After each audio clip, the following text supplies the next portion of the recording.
നമ്മളെ ഇഷ്ടപ്പെടുന്ന നമ്മുടെ കൂടെ നിൽക്കുന്ന ആളുകൾക്ക് നമ്മൾ വേണ്ടത്ര പരിഗണന കൊടുക്കാറുണ്ടോ?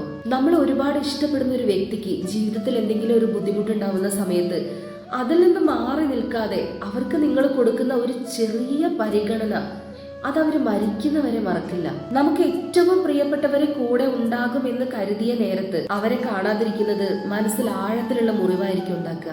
ഈ പ്രശ്നങ്ങളൊക്കെ സോൾവ് ആയതിനു ശേഷം നിങ്ങൾ അവരുടെ ജീവിതത്തിലേക്ക് ഒന്ന് കടന്നു ചെന്നാലോ എന്ന് കരുതുമ്പോൾ ഒരുപക്ഷെ അവിടെ നിങ്ങൾക്ക് പഴയ സ്ഥാനം ഉണ്ടായെന്ന് വരില്ല. കാരണം ആരും കൂടെയില്ലാതെ പ്രശ്നങ്ങൾ നേരിടുമ്പോൾ അവർ സ്വയം അതിജീവിക്കാൻ പഠിക്കും. അതോടുകൂടി ഒരുപക്ഷെ നിങ്ങളുടെ സാന്നിധ്യം അവർക്ക് ഒരു അനാവശ്യ കാര്യമായിട്ട് തോന്നി തുടങ്ങും. തന്നെ പരിഗണിക്കാത്തവർക്ക് വേണ്ടിയുള്ള കാത്തിരിപ്പ് നിർത്താൻ ഒരു ദിവസം അവരുടെ മനസ്സങ്ങ് തീരുമാനിക്കും. വൈബ് പോകാനൊക്കെ ഉള്ള സ്വാതന്ത്ര്യം എല്ലാ ആളുകൾക്കും ഉണ്ട്. അതുകൊണ്ട് നിങ്ങളെ ഇഷ്ടപ്പെടുന്ന വ്യക്തിയോട് നിങ്ങൾക്കുള്ള വൈബ് പോയി കഴിഞ്ഞാൽ നിങ്ങൾ നല്ല രീതിയിൽ തുറന്ന് മനസ്സിലാക്കി അവരുടെ കൂടെ നിന്ന് അവരെ അതിൽ നിന്ന് ഓവർകം ചെയ്ത്, അതായത് അവരതിൽ നിന്ന് മൂവ് ഓൺ ചെയ്യുന്നവരെ അവരൊന്ന് സപ്പോർട്ട് ചെയ്യുക. അല്ലാതെ നമ്മൾ എന്താ പറയുക, മെറ്റലും കോൺക്രീറ്റും കൊണ്ടുണ്ടാക്കിയ ബിൽഡിംഗ് ഒന്നും അല്ലല്ലോ നമുക്ക് തോന്നുന്ന സമയത്ത് ഇറങ്ങി പോകാനും കയറി വരാനും ഒക്കെ. മനുഷ്യഹൃദയല്ലേ.